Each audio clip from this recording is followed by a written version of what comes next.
ধন্যবাদ। আমরা আজকে একটা কথা শুনেছি, তবে তথ্য আমার কাছে মানে অথেন্টিক কিনা আমি চেক করতে পারি নাই। সেটা হচ্ছে যে নির্বাচন কমিশনের ভেতর থেকেই একটা দাবি উঠেছে। আপনারা তো জানেন এখন তাদের ভেতরে বিভিন্ন প্রতিষ্ঠান থেকে দাবি উঠছে, নির্বাচন কমিশনের ভেতর থেকে একটা দাবি উঠেছে যে আমরা যে অন্যায়টা করেছি আমাদের নিবন্ধনের সময়, যে আমরা যোগ্য কয়েকটা দলকে আমরা বাদ দিয়েছি। তো শুনেছি যে কালকে তারা একটা মিটিং রেখেছে রি-এভ্যালুয়েশনের জন্য। আমি জানি না কতটা কতটুকু সত্য, যদি রি-এভ্যালুয়েশন করে, রি-ইভ্যালুয়েশনের মাধ্যমে যদি এমপিডি নিবন্ধন পায়, তাহলে সেটা তো নিশ্চয়ই আন্দোলনেরও এটা একটা মানে ফসল, যে আমরা আমাদের যে অন্যায়টা আমাদের উপর করা হয়েছে, অভিযোগটা করা হয়েছে, তার সেটা আমরা একটা পাবো, বিচার পাবো। আর দ্বিতীয় কথা হচ্ছে আমরা কিন্তু এটা আইনগতভাবে আমরা লড়াই করছি। তো আমরা মনে করি যে যেটা আমাদের নেতা তাজুল ইসলাম সাহেব বলেছেন, যে এটা একটা বিপ্লবী সরকার যদি এই চ্যালেঞ্জটা নেয় যে না আমাদের যেই মানে আমাদের তো আসলে মূল জায়গাটা হচ্ছে একটা ভোটের অধিকার আমরা চাই। ভোটের অধিকারের সাথে অনেক অধিকার রিলেটেড। পুলিশ প্রশাসন ছাড়া তো একটা ভালো ভোট হতে পারে না। ইলেকশন কমিশন প্রপারলি রিফর্ম না হলে তো কোনো একটা ভালো ভোট হতে পারে না। ঠিক তেমনি ভাবে আমাদের যে রাজনৈতিক গণতান্ত্রিক চর্চা শিক্ষা প্রতিষ্ঠান থেকে সব জায়গায় শুরু করে, এটা তো একটা ভোট তো একটা আলাদা জিনিস না যে হঠাৎ করে করলেই হয়ে যাবে। সেজন্য বলছি যে আমাদের একটা টোটাল রিফর্ম আমরা প্রত্যাশা করি। আমি আর লাস্ট দুইটা কথা বলেই আজকে শেষ করে দিই, অনেক সময় গিয়েছে।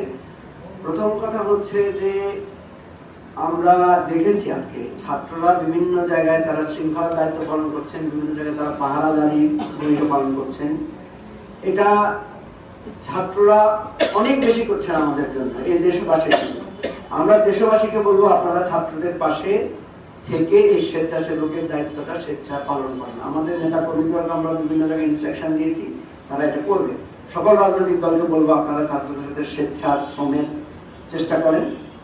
2 নম্বর বলবো, যারা কোনো রিস্ক ফিল করবেন, সেটা কোনো আওয়ামী লীগ নেতা হন বা জাতীয় পার্টির নেতা হন বা যে কেউ হন, আমরা বলবো যে আপনারা ছাত্রদেরকে জানান, আমাদেরকেও জানাতে পারেন। যে কেউ যদি মনে করেন যে আমার বাসায় আমি ঝুঁকি বোধ করছি, আমরা চেষ্টা করবো সেখানে যাতে ঝুঁকি কমিয়ে, সেখানে যে পাহারাদারি বা যে কোনোভাবে হোক, সামাজিকভাবে হোক, সেখানে যাতে আমরা সেই ঝুঁকিটা আমরা করতে না পারি।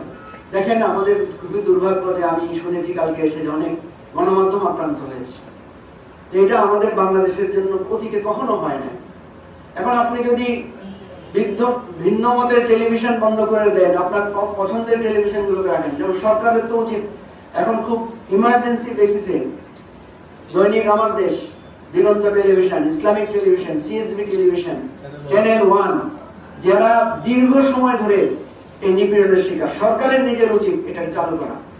কারণ এদের তো নিজস্ব চালু করার কোনো ক্ষমতা নাই, এদেরকে তো নিঃশেষ করে দেওয়া হয়েছে।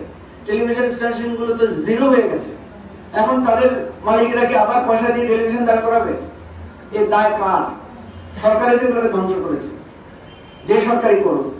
সুতরাং এটা কিন্তু আমাদের বিপ্লবী সরকারের একটা অঙ্গীকার, যে সমস্ত গণমাধ্যম, আমাদের এই যে সমস্ত গণমাধ্যমের কর্মীরা দীর্ঘ সময় ধরে চাকরিচ্যুত, বহু লোক আছে আত্মহত্যা করেছে সংসারে অভাবের কারণে, তাদের জন্য আমাদেরকে পাশে দাঁড়াতে হবে। আমাদের অনেক কাজ, আমি সব কাজ বলে ভীতি সৃষ্টি করতে চাই না, যে এত কাজ নিলে তো তখন দেখা যাবে যে আমাদের তারা দায়িত্ব নিতে চাইবে না। আমার কথা হচ্ছে যে আমাদেরকে প্রায়োরিটি ফিক্স করতে হবে, এই কাজগুলো আমাদেরকে ধীরে ধীরে করতে হবে। তো আমরা কিন্তু আরো কথা বলবো, সময় আসবে আমরা নানা আমাদের প্রস্তাবগুলো তুলে ধরবো। আজকে আমরা এখানেই শেষ করতে চাই। আমাদের একটা কোশ্চেন আছে, প্রশ্নটা করেছিলেন, আমি একটু অ্যাড করতে চাই মঞ্জুরের সাথে। সেটা হচ্ছে যে দেখেন নিবন্ধনের জন্য যে আইনটা করা হয়েছে এবং যে সমস্ত অযৌক্তিক শর্তগুলো দেওয়া হয়েছে, আমি বলবো এই সরকারের, বিপ্লবী সরকারের দায়িত্ব হবে এই জাতীয় অবাঞ্ছিত শর্তযুক্ত যে রাজনৈতিক দলের নিবন্ধনের আইন, এটাই বাতিল করা উচিত। এবং আইনটাকে বাতিল করে নিবন্ধনের ব্যবস্থা যদি রাখতেই চান, তাহলে ন্যায়সঙ্গত রাজনীতি করার জন্য রাজনৈতিক দলের মিনিমাম কোয়ালিটি যতটুকু থাকলে তার রাজনীতি করা উচিত, সেইটুকু এই আইনের মধ্যে অন্তর্ভুক্ত করা উচিত। বিদ্যমান যে আইন আছে এই আইনটা বাতিল করা উচিত বলে আমি মনে করি, এবং আমরা দাবি করবো এই আইনটা বাতিল করেন। আর এবি পার্টির নিবন্ধন আমরা কোর্টে গিয়েছি ওই স্বৈর শাসনের কারণে। এখন যেহেতু বিপ্লবী সরকার এসেছে, আমি মনে করি এটা কোর্টে সমাধানের হওয়া উচিত নয়, এটা অবশ্যই রাজনৈতিক ভাবে সমাধান হতে হবে। এটা হচ্ছে আমাদের। তাজুল ভাই